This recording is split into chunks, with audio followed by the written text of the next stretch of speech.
ఏంటో తెలియదు కానీ ఆ మాటలు విన్న తర్వాత అనిపిస్తుందంటే మనిషి బ్రతకాలంటే ఎటువంటి లక్షణాలు ఉండాలి.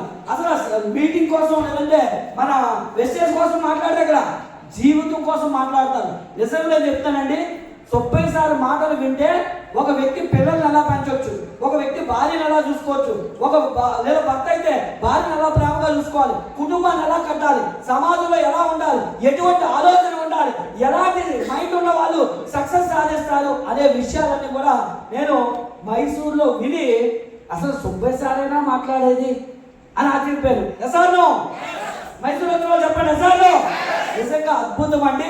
మరి అలాంటి గ్రేట్ లీడరు మరి అక్కడికి వెళ్ళాలంటే మనం ఎప్పుడో కానీ ఆయన వరమిస్తే కానీ దొరకదు. మరి అక్కడ వరకు వెళ్ళేదానికన్నా ఆయనే మనకి అనుకోకుండా ఒక సమయాన్ని ఇచ్చి మన దగ్గరికే వస్తారంటే వదిలిపెడతామా? ఆ భాగ్యాన్ని వదులుకుంటామా?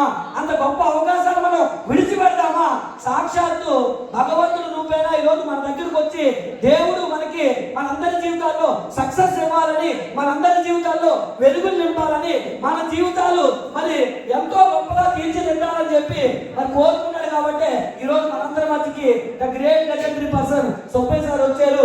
దాన్ని ఎంతో అదృష్టంగా భావిస్తున్నాను. మరి వాళ్ళ అడుగుదారుతో నడవడం వల్ల ఈరోజు 2 కార్లు కొనుక్కోవడమే కాదు, అలాగే 2 ఇల్లు విశాఖపట్నంలో కొన్నాను, ల్యాండ్స్ కొన్నాను, సంవత్సరాలు 3 పాలిటీలు అన్నాను. ఈరోజు లగ్జరియస్ లైఫ్ లీడ్ చేస్తున్నాను చెప్పడానికి చాలా తెలియజేసుకున్నాను. ఎందుకంటే మరి ఒక రోజున ఆయనే కనుక వెస్టేజ్ అనే అవకాశం తీసుకోకపోయి ఉంటే ఈరోజు లక్షలాది మంది జీవితాలు బాగుపడే కాదు.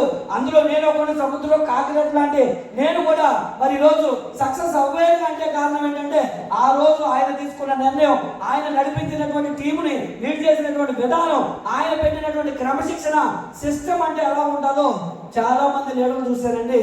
కానీ ఎంత సిస్టమేటిక్ గా మరి నేను ఏ లీడర్ని అయితే చూడలేదు. చాలా మందిని మన జీవితంలో చూస్తాం, చాలా మందిని ఆదర్శంగా తీసుకుంటాం.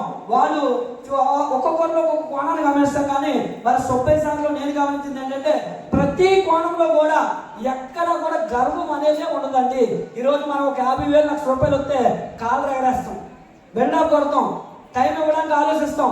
కానీ ఈరోజు 1 లక్ష కాదు, 2 లక్షలు కాదు, 5 లక్షలు కాదు, 10 లక్షలు కాదు, 20 లక్షలు కాదు, 30 లక్షలు కాదు, 40 లక్షలు కాదు, నెలకి 47 లక్షల రూపాయలు సంపాదించే వ్యక్తి మనందరికీ చేసేవాడు. ఎంత అదృష్టం చెప్పండి. అంటే మనందరం బాగుపడాలని కదా కోరుకున్నారు. అందుకే మనందరం బాగుపడాలంటే ఏ ఇయర్ ఇది? 2026. అందులోనే ఆగుంది.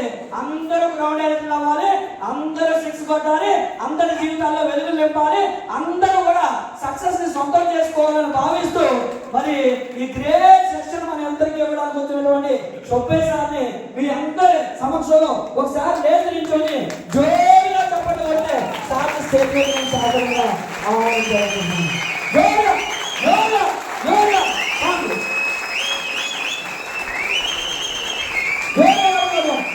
మరి